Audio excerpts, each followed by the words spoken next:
Assalamualaikum warahmatullahi wabarakatuh. Perkenalkan, nama saya Nur Farida, merupakan salah satu guru di SMK NU 1 Slawi, Kabupaten Tegal, sekaligus sebagai mahasiswa PPG dalam jabatan tahun 2021 Angkatan 2 Universitas Veteran Bangun Nusantara Sukoharjo.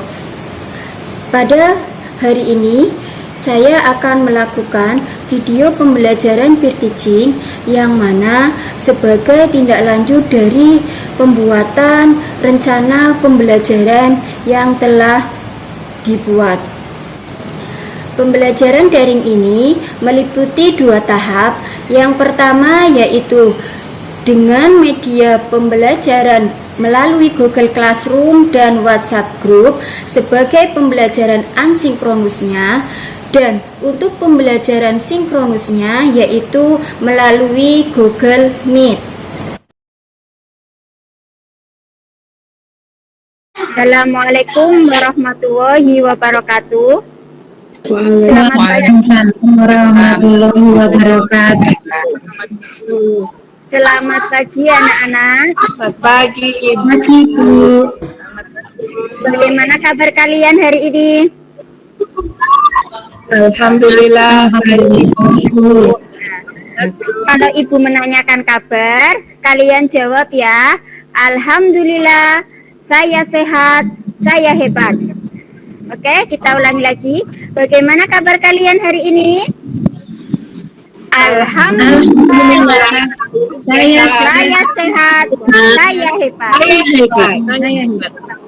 Terima kasih. Oke, sebelum pembelajaran hari ini dimulai, Ibu minta bantuannya ketua kelas untuk memimpin doa terlebih dahulu. Mbak Selamat Pur minta tolong pimpin doa. Ya Bu. Mari teman-teman, sebelum pembelajaran kita mulai, kita berdoa terlebih dahulu. Berdoa mulai. Berdoa selesai. Sudah Bu? Ya, terima kasih. Untuk mengisi presensi kehadiran dulu pada link Google Form yang sudah Ibu kirimkan pada kelas Classroom. Silahkan, sudah pada buka Classroom-nya? Dibuka dulu, silahkan. Ya Bu. Iya, silakan dibuka dulu Classroom-nya. Di situ Ibu menyematkan beberapa informasi untuk pembelajaran hari ini.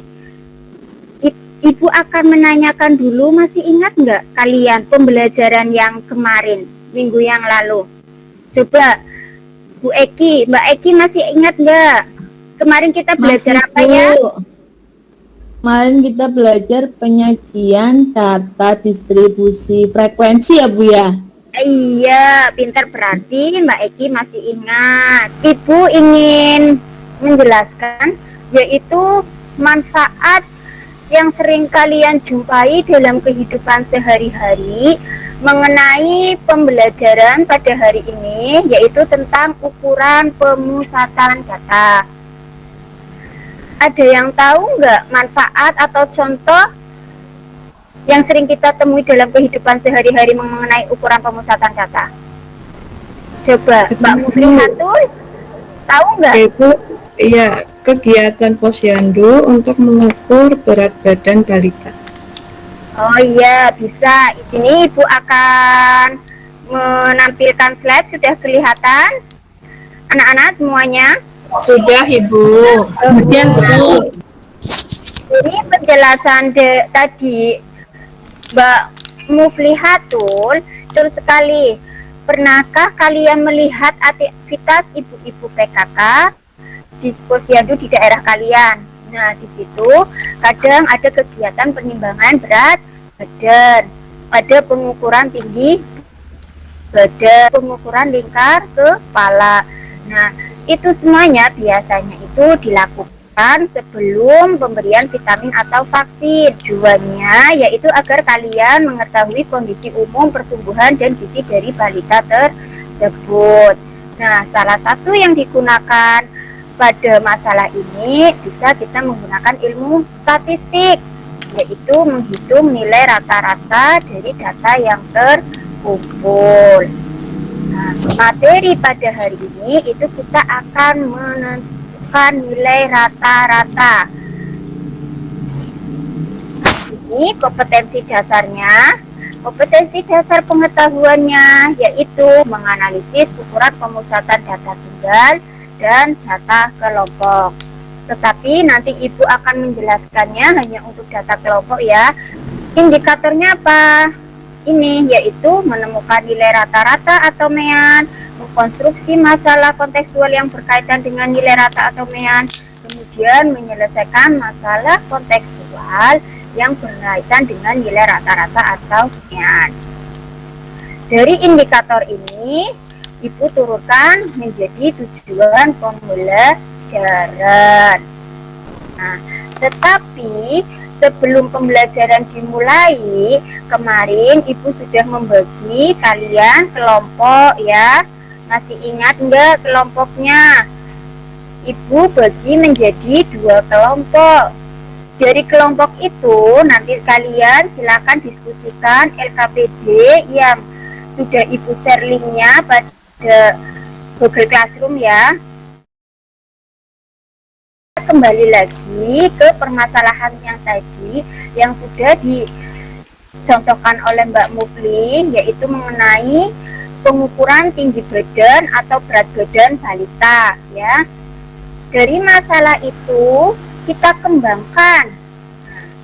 Kita kembangkan apa? Untuk membantu ibu-ibu PKK tersebut dalam menyajikan data maupun menentukan nilai rata-rata. Masalahnya seperti ini, kalian bisa lihat pada slide.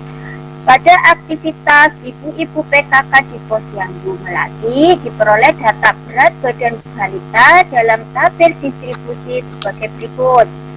Ada 2 kolom, yang pertama berat badan, yang kedua kolom frekuensi. Ini tabel distribusi frekuensinya. Sekarang bantulah ibu-ibu PKK di Posyandu Melati tersebut untuk menentukan nilai rata-rata dari berat badan balita dan menyajikannya dalam bentuk histogram. Nah, dari masalah ini itu kalian bisa selesaikan. Ibu sudah membagikan atau mengirimkan link bahan ajar pada Google Classroom. Sudah kalian buka semuanya? Anak-anak sudah dibuka bahan ajarnya? Sudah, Ibu. Penyelesaiannya, yang pertama kita buat dulu tabel distribusi frekuensi. Ada yang masih ingat enggak? Untuk mencari titik tengah, rumusnya apa? Coba, ada yang masih ingat? 3 tambah 5 bagi 2 ya Bu. Ditambah atas dibagi 2, Bu. Iya, pinter. Mbak Eki pinter. Mbak Ulfa juga pinter.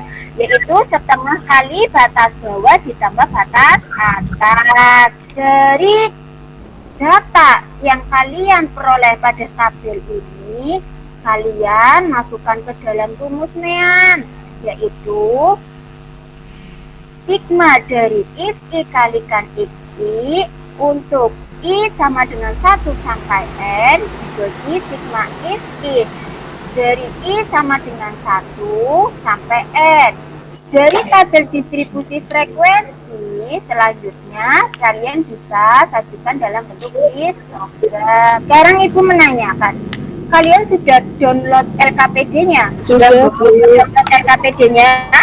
Sudah. Kalian coba cermati LKPD tersebut. Kemudian kalian kerjakan dengan kelompok kalian. Ibu kasih waktu pengerjaannya kurang lebih selama 20 menit.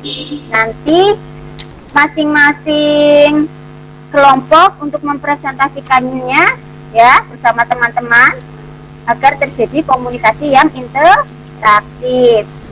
Barangkali ada yang mengalami kesulitan ya, bisa bertanya sama ibu maupun teman-teman yang lain, silahkan, nggak apa-apa. Karena di sini kita saling diskusi. Untuk hasil kalian bisa tulis di buku kalian masing-masing. Nanti salah satu dari kelompok mempresentasikannya, bisa dikirim lewat Classroom maupun lewat grup WA ya. Ibu. Oke anak-anak? Sudah atau belum? Sudah, Bu. Ya sudah. Sekarang untuk permasalahan yang pertama, di sini kalian perlu pemikiran secara kritis lagi karena ada beberapa pertanyaan yang diminta. Nah, pada permasalahan pertama ini, Ibu lemparkan ke kelompok 1 untuk mempresentasikannya. Siapa yang mau mewakili kelompok 1? Saya boleh, Bu. Oh, nggih, silakan. Ini tadi sudah kirim jawabannya ya Mbak Pur ke WA. Ini Ibu tampilkan. Sudah, Bu. Ini hasil hasil diskusi dari kelompok 1, Bu. Terima kasih Mbak Pur. Beri tepuk tangannya dulu yang lain teman-teman. Sekarang untuk permasalahan yang kedua, Ibu lemparkan ke kelompok 2. Kelompok 2 ada yang mau mempresentasikan? Siapa yang mewakili teman-temannya? Saya Bu Farida. Oh iya Mbak Ulfa. Terima kasih sudah percaya diri mau mempresentasikan hasilnya. Dari hasil diskusi kelompok kami, karena di permasalahan yang disajikan adalah berupa histogram, maka untuk memudahkan supaya sama dengan Ibu ketika menghitung rata-rata, kami buat ke dalam bentuk tabel distribusi frekuensi, Bu. Sehingga diperoleh rata-ratanya itu adalah 2585 dibagi 50. Sehingga diperoleh 51,7. Karena di soal mintanya adalah berat badan Andi itu 5 lebihnya dari rata-rata, berarti rata-rata itu ditambah 5 sehingga diperoleh berat badan Andi adalah 56,7. Untuk memudahkan perhitungan dengan statistika menggunakan aplikasi yang namanya GeoGebra. Nanti ketemunya juga hasilnya sama. Terima kasih juga buat Mbak Ulfa yang sudah presentasi. Kita beri aplaus dulu. Untuk GeoGebra-nya itu seperti ini. Itu kalian bisa lihat atau kalian pelajari lebih luas lagi pada link YouTube yang sudah Ibu bagikan. Dari pembelajaran hari ini ya, itu kita dapat simpulkan apa ya? Ada yang tahu? Saya Bu, boleh Bu? Oh ya, silakan. Iya. Berarti min itu perbandingan ya Bu ya, perbandingan antara jumlah nilai dan banyaknya data Bu. Untuk pengambilan nilai pengetahuan ya pada pembelajaran hari ini, silahkan kalian nanti masuk ke Classroom lagi. Di situ ada link Google Form, kalian kerjakan soal yang ada pada Google Form setelah meeting selesai. Kemudian Ibu batasi waktunya sampai jam 5 sore untuk pembelajaran minggu depan, yaitu kita akan mempelajari ukuran pemusatan yang kedua. Pertemuan pada hari ini cukup sekian agar ilmu kita bermanfaat ya. Kita tutup dengan bacaan doa. Mari teman-teman, untuk mengakhiri pembelajaran hari ini kita berdoa terlebih dahulu ya. Berdoa mulai. Selesai. Sudah Bu. Terima kasih. Assalamualaikum. Waalaikumsalam warahmatullahi wabarakatuh.